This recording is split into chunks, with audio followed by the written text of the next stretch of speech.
10 hurdles in the race to be speed bumps. We want to be able to sprint through the hurdles. The first step of getting the speed bumps out of the way, where we can carry the most velocity through the hurdles and have a great performance, is to teach the correct and complete trail leg movement. We have to get the anatomy and the biomechanics of the trail leg straight. The trail leg moves as soon as the athlete leaves the ground. And so as soon as the athlete starts to go in a vertical, actually you're moving vertical and horizontal both at the same time. As soon as the athlete leaves the ground, the trail leg has to come forward. So what you do is you move the knee into the armpit to actually shorten the lever.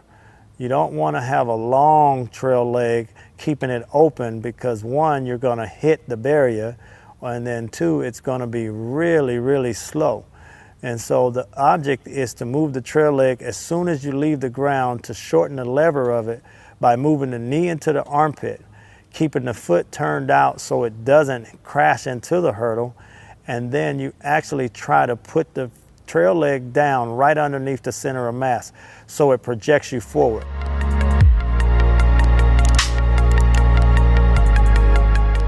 Whether a hurdler is a good hurdler or somebody that's never hurdled before, we're going to start with stationary trail leg drill.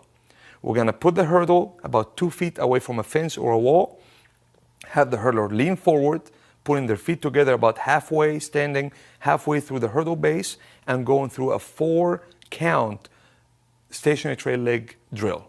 The first movement will be external rotation, turning the foot to 90 degrees. Second movement, pulling the heel to the butt, forming a short lever trail leg so it can swing faster through the hurdle.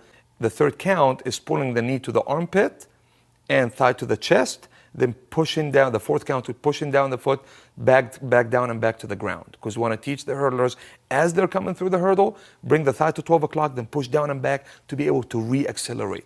The barrier takes some of your speed, and you want to counterbalance that by being able to explode coming off of the hurdle with the trail leg. Once the thigh comes to 12 o'clock, you push down and back to re-accelerate, to counterbalance the speed that the barrier takes from you, basically. So 4-count, stationary trail leg, that's the first progression. Second progression, 2-count stationary trail leg. And basically in that one, it's the same exact like the first drill. The second drill, we're going to do this movement in 2 counts.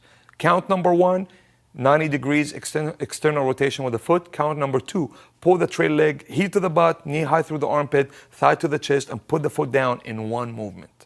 So that's the second drill to teach the correct anatomical trail leg movement.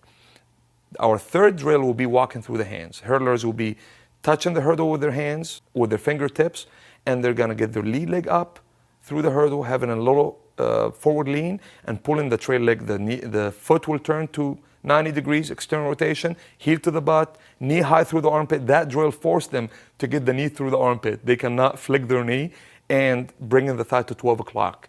Back to the sagittal plane, so they're ready to sprint. And they walk to the next one. So we moved from stationary to walking. Then after that, we're going to start doing walking drills from the side. So we're going to set up a series of hurdles, walk on the side from the trail leg, teaching the correct lead arm movement. Lead arm, the direction of the lead arm is forward.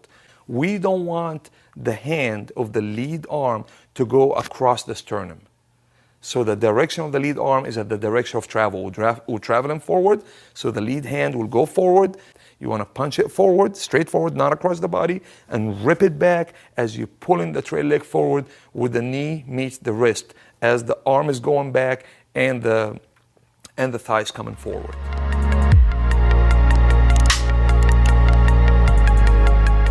Hurdler is a sprinter as well, so he has to be able to land on the balls of his feet with the trail leg pushing him forward. So it's important to actually move the trail leg in a fast motion by shortening the lever and striking the ground underneath the center of mass to project you forward, so you don't get yourself in a position where you're restarting every single hurdle. So restarting every single hurdle puts you in a situation where you're not rushing the hurdles anymore. And you have to be a really, really strong athlete, really powerful athlete to restart over 10 hurdles for it to even be remotely fast. So that's not the proper technique, and that's not what you want to do. So it's important to lead into the hurdle with the knee to raise the center of mass, and then move the trail leg with the knee into the armpit to shorten the lever so you can put the foot down underneath the center of mass to project you forward.